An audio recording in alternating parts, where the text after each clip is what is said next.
Two great mysteries dominate our lives, love and money. What is love is a question that has been endlessly explored in stories, songs, books, movies, and television. But the same cannot be said about the question, what is money? It's not surprising that monetary theory hasn't inspired any blockbuster movies, but it was not even mentioned at the schools most of us attended. For most of us, the question, where does money come from, brings to mind a picture of the mint printing bills and stamping coins.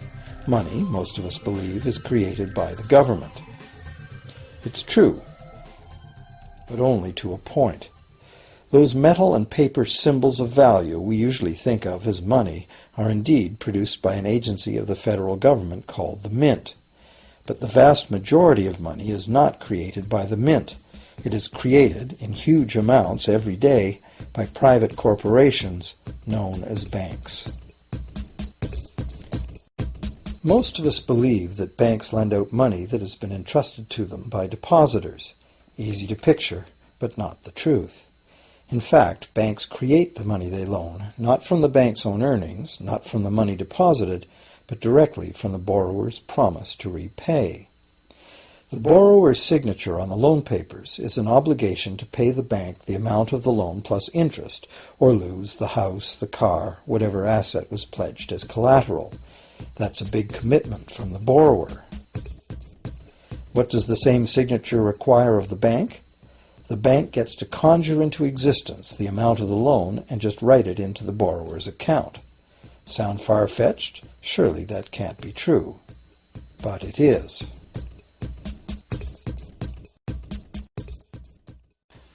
To demonstrate how this miracle of modern banking came about, consider this simple story, the goldsmith's tale.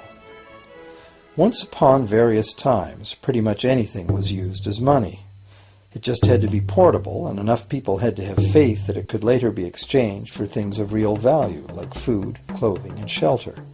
Shells, cocoa beans, pretty stones, even feathers have been used as money. Gold and silver were attractive, soft, and easy to work with, so some cultures became expert with these metals. Goldsmiths made trade much easier by casting coins, standardized units of these metals whose weight and purity was certified. Well, to protect his gold, the goldsmith needed a vault, and soon his fellow townsmen were knocking on his door, wanting to rent space to safeguard their own coins and valuables. Before long, the goldsmith was renting every shelf in the vault and earning a small income from his vault rental business. Years went by, and the goldsmith made an astute observation. Depositors rarely came in to remove their actual physical gold, and they never all came in at once. That was because the claim checks the goldsmith had written as receipts for the gold were being traded in the marketplace as if they were the gold itself. This paper money was far more convenient than heavy coins, and amounts could simply be written instead of laboriously counted one by one for each transaction. Meanwhile, the goldsmith had another business. He lent out his gold, charging interest. Well, as convenient claim check money came into acceptance, borrowers began asking for their loans in the form of these claim checks instead of the actual metal. As industry expanded, more and more people asked the goldsmith for loans. This gave the goldsmith an even better idea.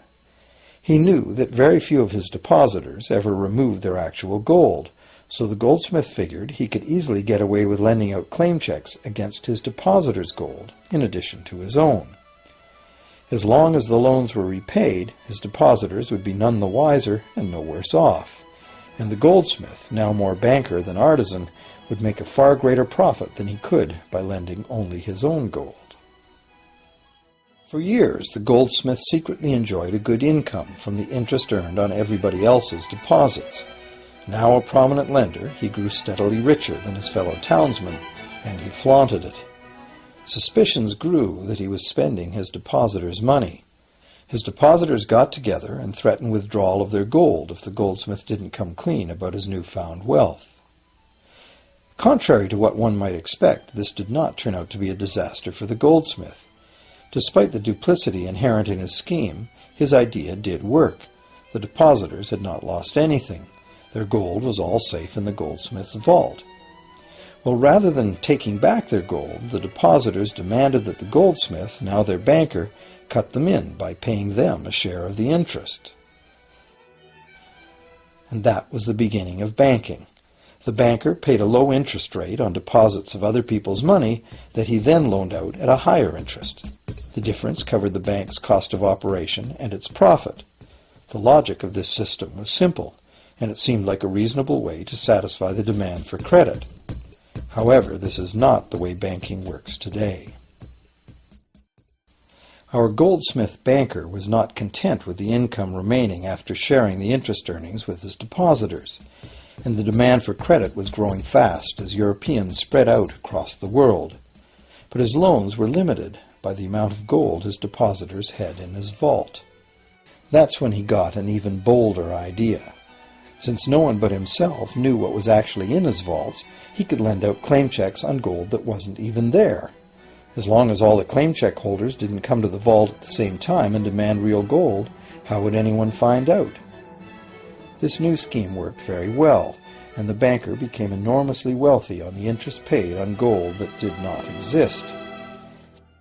The idea that the banker would just create money out of nothing was too outrageous to believe, so for a long time the thought did not occur to people. But the power to just invent money went to the banker's head, as you can well imagine. In time, the magnitude of the banker's loans and his ostentatious wealth did trigger suspicions once again. Some borrowers started to demand real gold instead of paper representations. Rumors spread. Suddenly, several wealthy depositors showed up to remove their gold. The game was up. A sea of claim check holders flooded the street outside the closed doors of the bank. Alas, the banker did not have enough gold and silver to redeem all the paper he had put into their hands. This is called a run on the bank, and it is what every banker dreads. This phenomenon of a run on the bank ruined individual banks and, not surprisingly, damaged public confidence in all bankers. It would have been straightforward to outlaw the practice of creating money from nothing. But the large volumes of credit the bankers were offering had become essential to the success of European commercial expansion, so instead the practice was legalized and regulated. Bankers agreed to abide by limits on the amount of fictional loan money that could be lent out. The limit would still be a number much larger than the actual value of gold and silver in the vault. Quite often the ratio was 9 fictional dollars to 1 actual dollar in gold. These regulations were enforced by surprise inspections. It was also arranged that, in the event of a run, central banks would support local banks with emergency infusions of gold.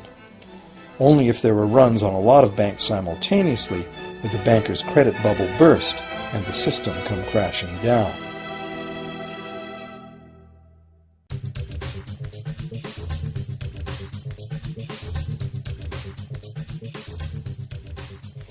Over the years, the fractional reserve system and its integrated network of banks backed by a central bank has become the dominant money system of the world.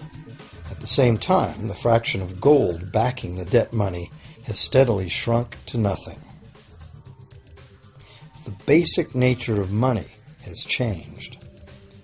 In the past, a paper dollar was actually a receipt that could be redeemed for a fixed weight of gold or silver. In the present, a paper or digital dollar can only be redeemed for another paper or digital dollar. In the past, privately created bank credit existed only in the form of private banknotes, which people had the choice to refuse, just as we have the choice to refuse someone's private check today. In the present, privately created bank credit is legally convertible to government-issued fiat currency, the dollars, loonies, and pounds we habitually think of as money. Fiat currency is money created by government fiat or decree, and legal tender laws declare that citizens must accept this fiat money as payment for debt, or else the courts will not enforce the obligation.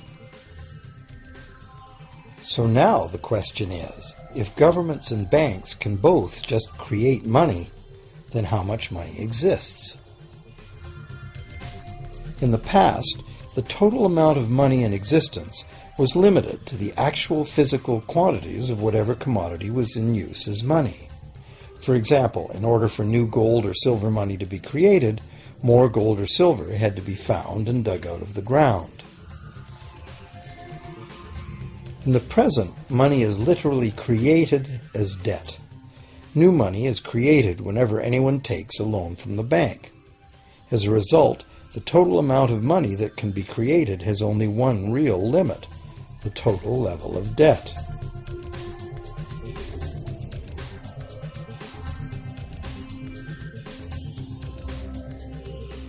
Governments place an additional statutory limit on the creation of new money by enforcing rules known as fractional reserve requirements. Essentially arbitrary, fractional reserve requirements vary from country to country and from time to time. In the past, it was common to require banks to have at least $1 worth of real gold in the vault to back $10 worth of debt money created. Today, reserve requirement ratios no longer apply to the ratio of new money to gold on deposit, but merely to the ratio of new debt money to existing debt money on deposit in the bank. Today, a bank's reserves consist of two things: the amount of government-issued cash or equivalent that the bank has deposited with the central bank, plus the amount of already existing debt money the bank has on deposit. To illustrate this in a simple way, let's imagine that a new bank has just started up and has no depositors yet. However, the bank's investors have made a reserve deposit of $1,111.12 of existing cash money at the central bank. The required reserve ratio is 9-to-1. Step 1. The door is open and the new bank welcomes its first loan customer. He needs $10,000 to buy a car. At the 9-to-1 reserve ratio, the new bank's reserve at the central bank, also known as high-powered money, allows it to legally conjure into existence 9 times that amount, or $10,000, on the basis of the borrower's pledge of debt. This $10,000 is not taken from anywhere. It's brand new money simply typed into the borrower's account as bank credit. The borrower then writes a check on that bank credit to buy the used car. Step 2. The seller then deposits this newly created $10,000 at her bank. Unlike the high-powered government money deposited at the central bank, this newly created credit money cannot be multiplied by the reserve ratio. Instead, it's divided by the reserve ratio. At a ratio of 9-to-1, a new loan of $9,000 can be created on the basis of the $10,000 deposit. Step 3. If that $9,000 is then deposited by a third party at the same bank that created it or at a different one, it becomes the legal basis for a third issue of bank credit, this time for the amount of $8,100. Like one of those Russian dolls where each layer contains a slightly smaller doll inside, each new deposit contains the potential for a slightly smaller loan in an infinitely decreasing series. Now, if the loan money created is not deposited at the bank, the process stops. That's the unpredictable part of the money creation mechanism. But more likely, at every step, the new money will be deposited at a bank, and the reserve ratio process can repeat itself over and over until almost $100,000 of brand new money has been created within the banking system. All of this new money has been created entirely from debt, and the whole process has been legally authorized by the initial reserve deposit of just $1,111.12, which is still sitting untouched at the central bank. What's more, under this ingenious system, the books of each bank in the chain must show that the bank has 10% more on deposit than it has out on loan. This gives banks a very real incentive to seek deposits in order to be able to make loans, supporting the general but misleading impression that loans come out of deposits. Now, unless all the successive loans are deposited at the same bank, It cannot be said that any one bank got to multiply its initial high-powered money reserve almost 90 times by issuing bank credit out of nothing. However, the banking system is a closed loop. Bank credit created at one bank becomes a deposit in another, and vice versa. In a theoretical world of perfectly equal exchanges, the ultimate effect would be exactly the same as if the whole process took place within one bank. That is, the bank's initial central bank reserve of a little over $1,100 allows it to ultimately collect interest on up to $100,000 the bank never had.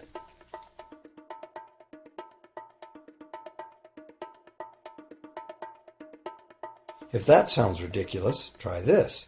In recent decades, as a result of steady lobbying by the banks, the requirements to make a reserve deposit at the nation's central bank have all but disappeared in some countries, and actual reserve ratios can be much higher than 9-to-1. For some types of accounts, 20-to-1 and 30-to-1 ratios are common. And even more recently, by using loan fees to raise the required reserve from the borrower, banks have now found a way to circumvent reserve requirement limitations entirely. So, while the rules are complex, the common sense reality is actually quite simple. Banks can create as much money as we can borrow.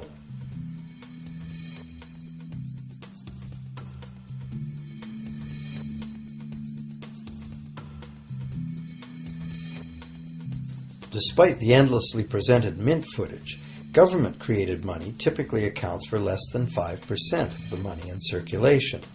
More than 95% of all money in existence today was created by someone signing a pledge of indebtedness to a bank. What's more, this bank credit money is being created and destroyed in huge amounts every day, as new loans are made and old ones repaid.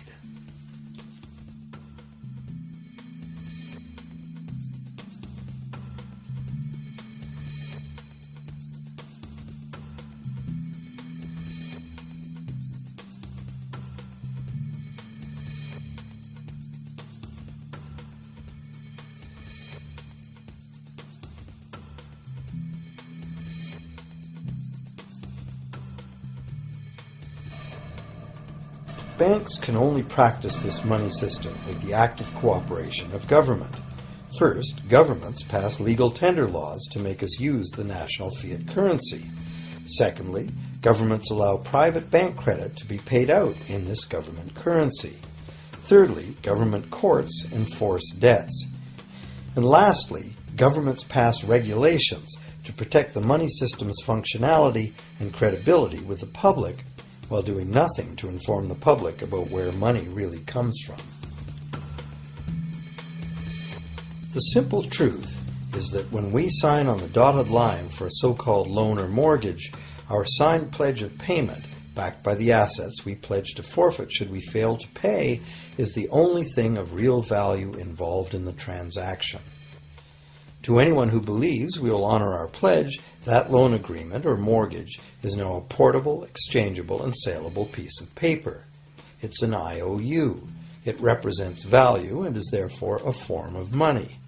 This money the borrower exchanges for the bank's so-called loan. Now, a loan in the real world means that the lender must have something to lend. If you need a hammer, my loaning you a promise to provide a hammer I don't have won't be of much help. But in the artificial world of money, a bank's promise to pay money it doesn't have is allowed to be passed off as money, and we accept it as such.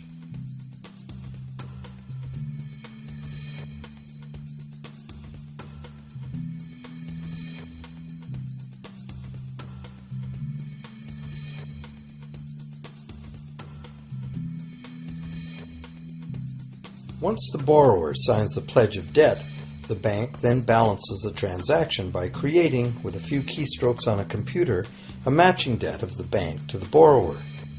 From the borrower's point of view, this becomes loan money in his or her account, and because the government allows this debt of the bank to the borrower to be converted to government fiat currency, everyone has to accept it as money. Again, the basic truth is very simple. Without the document the borrower signed, the banker would have nothing to lend. Have you ever wondered how everyone, governments, corporations, small businesses, families, can all be in debt at the same time and for such astronomical amounts? Have you ever questioned how there can be that much money out there to lend? Now you know. There isn't. Banks do not lend money. They simply create it from debt. And as debt is potentially unlimited, so is the supply of money. And as it turns out, the opposite situation is also true. Isn't it astounding that despite the incredible wealth of resources, innovation, and productivity that surrounds us, almost all of us, from governments to companies to individuals, are heavily in debt to bankers? If only people would stop and think, how can that be? How can it be that the people who actually produce all the real wealth in the world are in debt to those who merely lend out the money that represents the wealth? Even more amazing is that once we realize that money really is debt, we realize that if there was no debt, there'd be no money.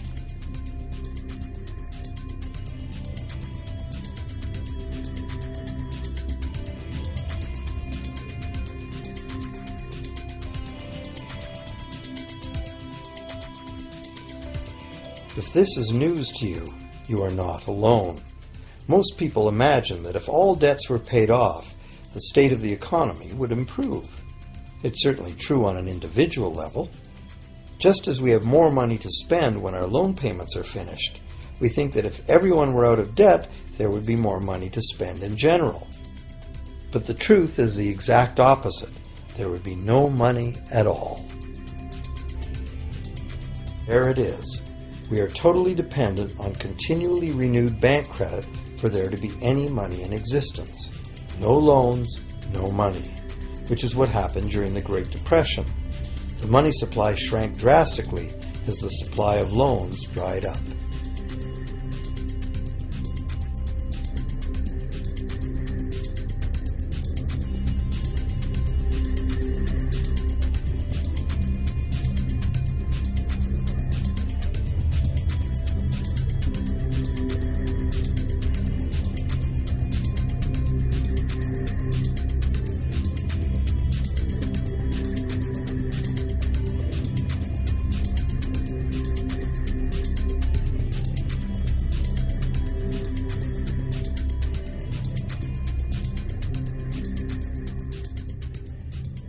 And that's not all.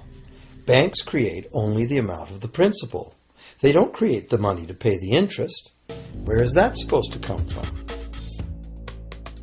The only place borrowers can go to obtain the money to pay interest is the general economy's overall money supply. But almost all that overall money supply has been created exactly the same way, as bank credit that has to be paid back with more than was created. So everywhere there are other borrowers in the same situation, frantically trying to obtain the money they need to pay back both principal and interest from a total money pool which contains only principal. It is clearly impossible for everyone to pay back the principal plus interest because the interest money doesn't exist. This can even be expressed by a simple mathematical formula. The big problem here is that for long-term loans, such as mortgages and government debt, the total interest far exceeds the principal. So unless a lot of extra money is created to pay the interest, it means a very high proportion of foreclosures and a non-functioning economy.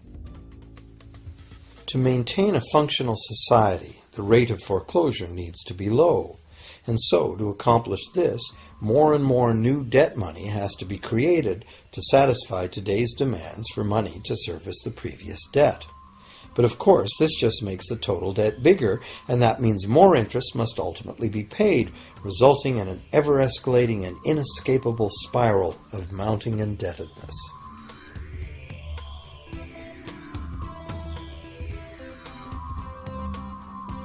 It is only the time lag between money's creation as new loans and its repayment that keeps the overall shortage of money from catching up and bankrupting the entire system. However, as the bank's insatiable credit monster gets bigger and bigger, the need to create more and more debt money to feed it becomes increasingly urgent. Why are interest rates so low? Why do we get unsolicited credit cards in the mail? Why is the U.S. government spending faster than ever? Could it be to stave off collapse of the entire monetary system? A rational person has to ask, can this really go on forever? Isn't a collapse inevitable?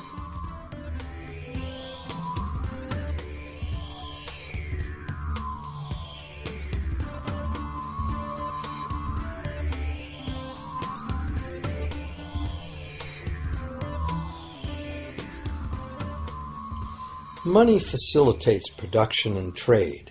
As the money supply increases, money just becomes increasingly worthless unless the volume of production and trade in the real world grows by the same amount. Add to this the realization that when we hear that the economy is growing at 3% per year, it sounds like a constant rate, but it's not. This year's 3% represents more real goods and services than last year's 3% because it's 3% of the new total. Instead of a straight line, as is naturally visualized from the words, it is really an exponential curve getting steeper and steeper. The problem, of course, is that perpetual growth of the real economy requires perpetually escalating use of real-world resources and energy. More and more stuff has to go from natural resource to garbage every year, forever, just to keep this system from collapsing.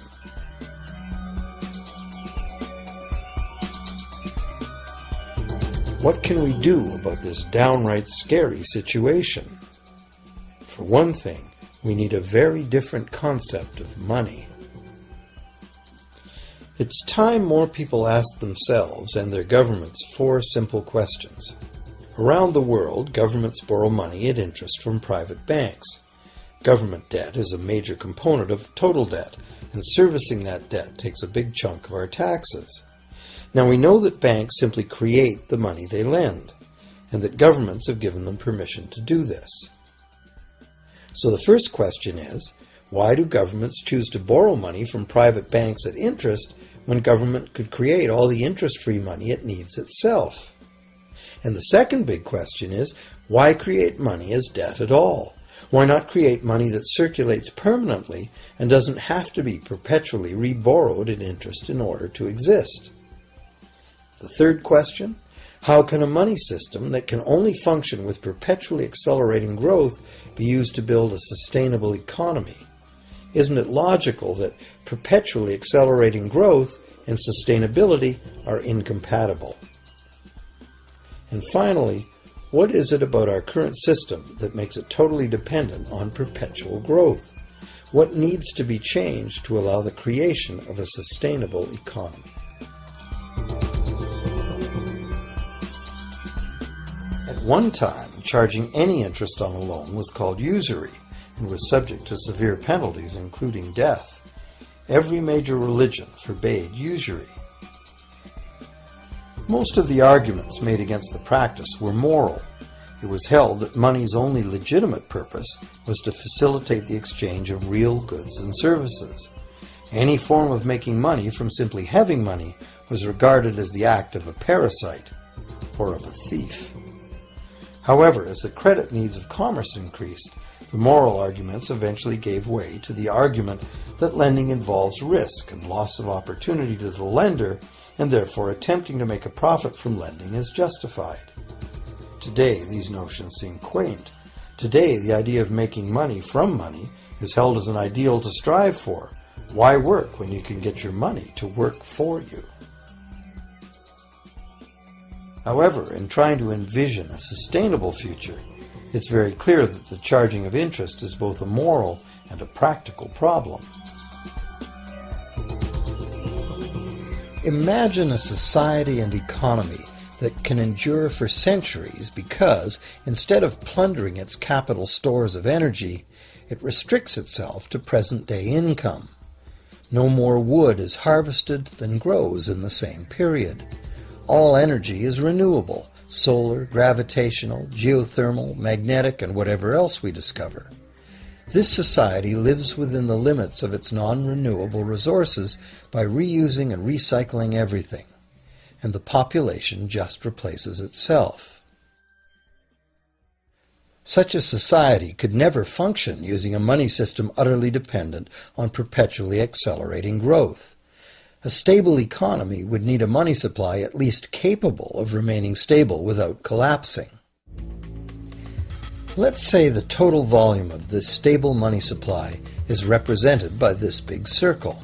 Let's also imagine that moneylenders must actually have existing money to lend. If some people within this money supply begin systematically lending money at interest, their share of the money supply will grow. If they continually re-loan at interest all the money that gets paid back, what's the inevitable result? Whether it's gold, fiat, or debt money doesn't matter. The moneylenders will end up with all the money. And after the foreclosures and bankruptcies are all filed, they'll get all the real property too. Only if the proceeds of lending at interest were evenly distributed among the population would this central problem be solved. Heavy taxation of bank profits might accomplish this goal, but then why would banks want to be in business? If we were ever able to free ourselves of the current situation, we could imagine banking run as a non-profit service to society, dispersing its interest earnings as a universal citizen dividend, or lending without charging interest at all.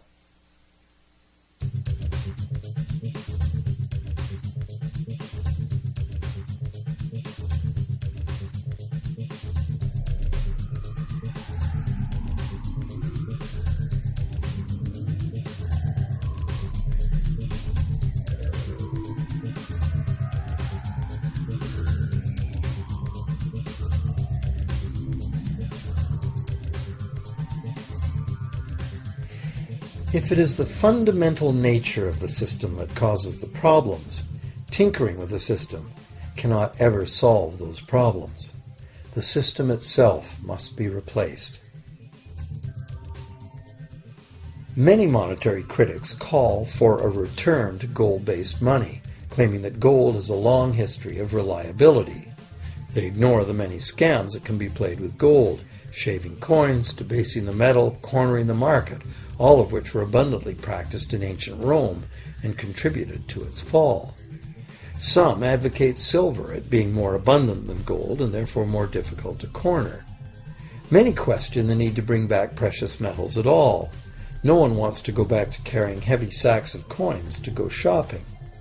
It's a certainty that paper, digital, plastic, or more likely biometric ID money would be the real medium of trade, with the same potential for creating unlimited debt money we have now. Beyond that, if gold again became the sole legal basis of money, those who have no gold would suddenly have no money.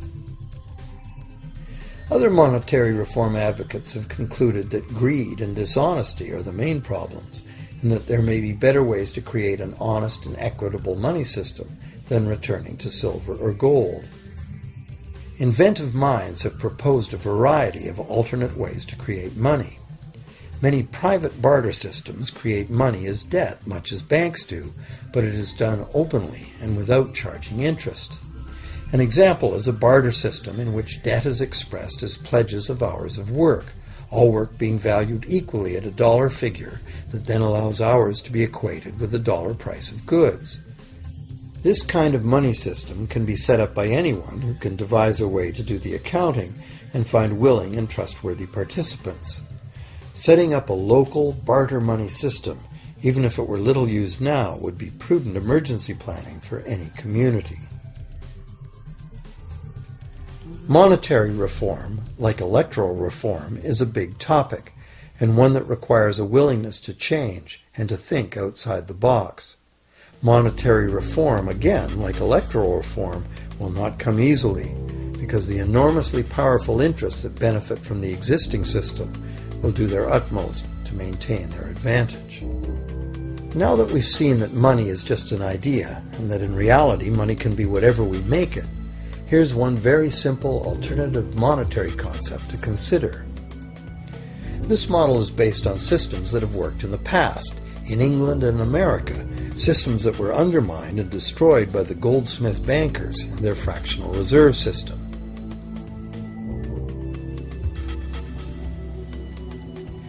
create an economy based on permanent interest-free money, money could simply be created and spent into the economy by the government, preferably on long-lasting infrastructure that facilitates the economy, such as roads, railroads, bridges, harbors, and public markets. This money would not be created as debt, it would be created as value, that value being in the form of whatever it was spent on. If this new money facilitated a proportional increase in trade requiring its use, it would cause no inflation whatsoever. If government spending did cause inflation, there would be two courses of action available. Inflation is equivalent in effect to a flat tax on money. Whether the money goes down in value 20% or the government takes 20% of our money away from us, the effect on our buying power is the same.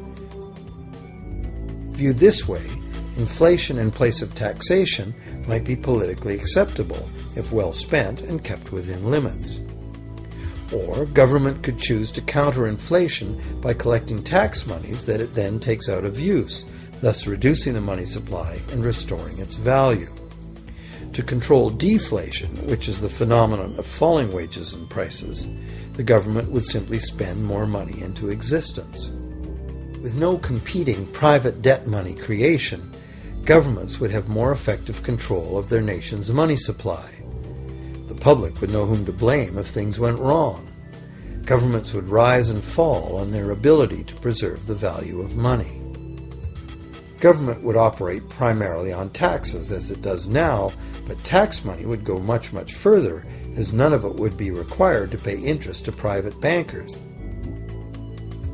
There could be no national debt if the federal government simply created the money it needed.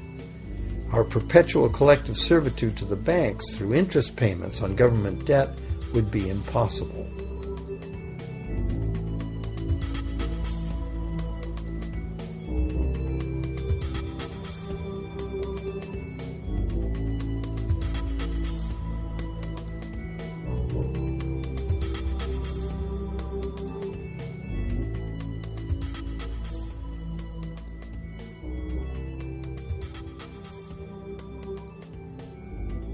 What we have been taught to believe as democracy and freedom has become in reality an ingenious and invisible form of economic dictatorship.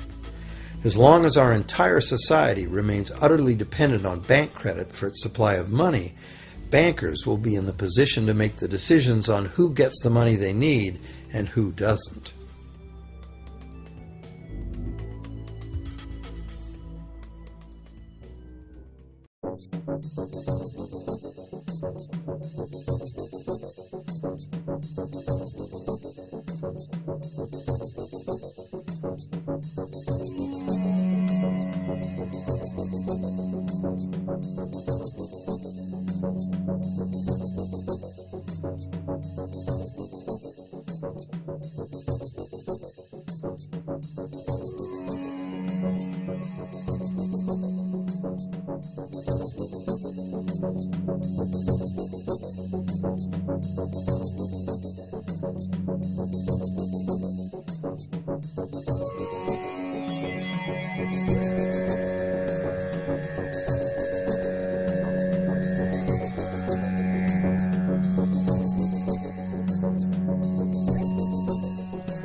Few people are aware today that the history of the United States since the Revolution in 1776 has been, in large part, the story of an epic struggle to get free and stay free of control by the European international banks. This struggle was finally lost in 1913 when President Woodrow Wilson signed into effect the Federal Reserve Act, putting the international banking cartel in charge of creating America's money.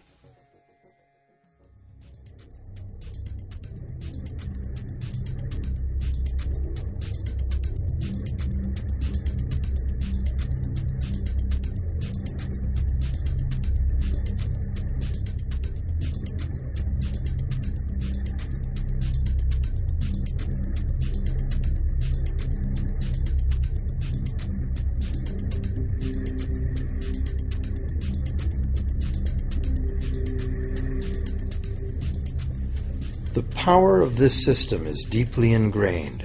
So is the educational and media silence on the subject. Years ago, a Canadian Deputy Prime Minister surveyed scores of non-economists, both highly educated professionals and common-sense people on the street, and found that not one of them had an accurate understanding of how money is created.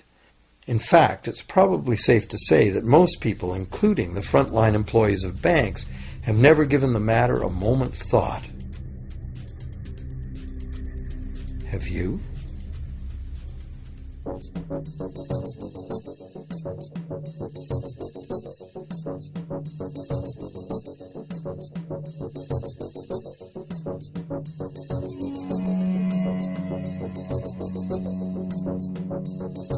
The modern money-as-debt system was born a little over 300 years ago, when the first Bank of England was set up with a royal charter for fractional lending of gold receipts at a modest ratio of 2 to 1.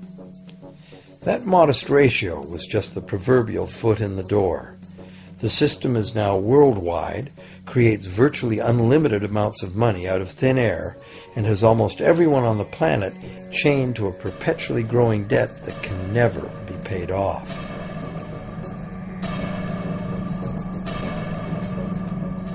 Could it have all happened by accident? Or is it a conspiracy?